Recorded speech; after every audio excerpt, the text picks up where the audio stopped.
काठी लगाही कि सामान होखे गोरा रे सुन रे सखिया जैसन बातुर रे हो काठी लगाही कि सामान होखे गोरा रे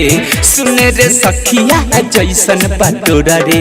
काठी लगाही कि सामान होखे गोरा रे सुन रे सखिया जैसन बातुर रे छुए नाही सैया शरीरिया कैसे रही रे फूल झरिया भतार चढ़ के चल गईले झरिया कैसे रही रे फूल झरिया भतार चढ़ के चल गईले झरिया काठी लगाही कि सामान होखे गोरा रे सुना रे सखिया जैसन बातुर रे छुए नाही सैया शरीरिया कैसे रही रे फूल झरिया भतार चढ़ के चल गईले झरिया कैसे रही रे फूल झरिया भतार चढ़ के चल गईले झरिया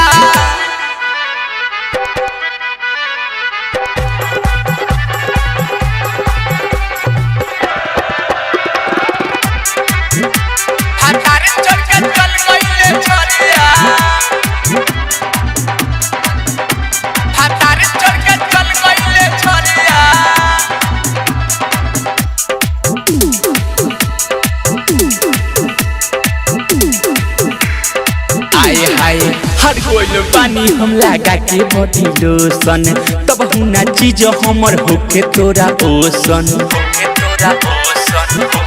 हाय हाय हर कोई पानी हम लगा के बॉडी लोशन तब हुना चीज हमर होके तोरा ओसन करिले पेंट सेंट मारिले के तनो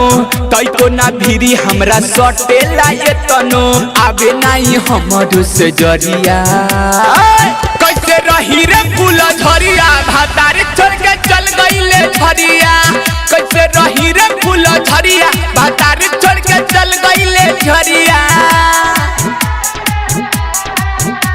भतार चढ़ के चल गईले झरिया भतार चढ़ के चल गईले झरिया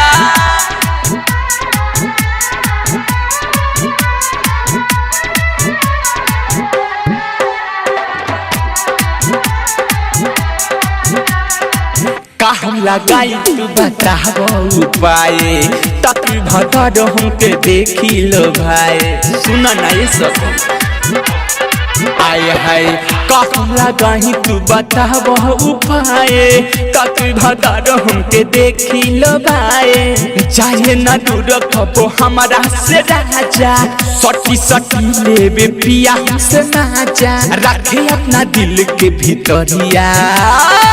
कैसे रही रे फूल झरिया भतार चढ़ के चल गईले झरिया कैसे रही रे फूल झरिया भतार चढ़ के चल गईले झरिया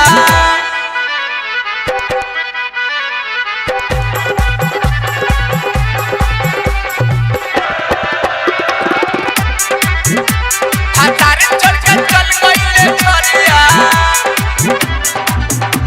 भतार चढ़ के चल गईले झरिया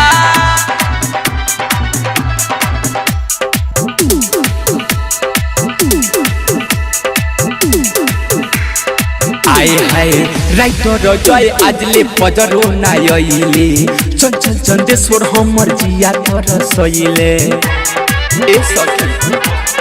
आय हाय राइटर जय आजले पजरो नायले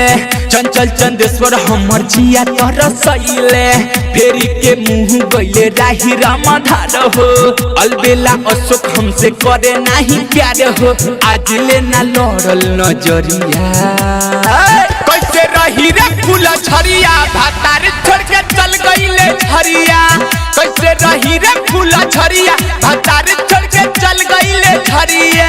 काठी लगाही कि सामान होखे गोरा रे सुना रे सखिया जैसन बातुर रे छुए नाही सैया शरीरिया कैसे रही रे फूल झरिया भतार छोड़ के चल गईले झरिया कैसे रही रे फूल झरिया भतार छोड़ के चल गईले झरिया डायमंड रिकॉर्डिंग स्टूडियो।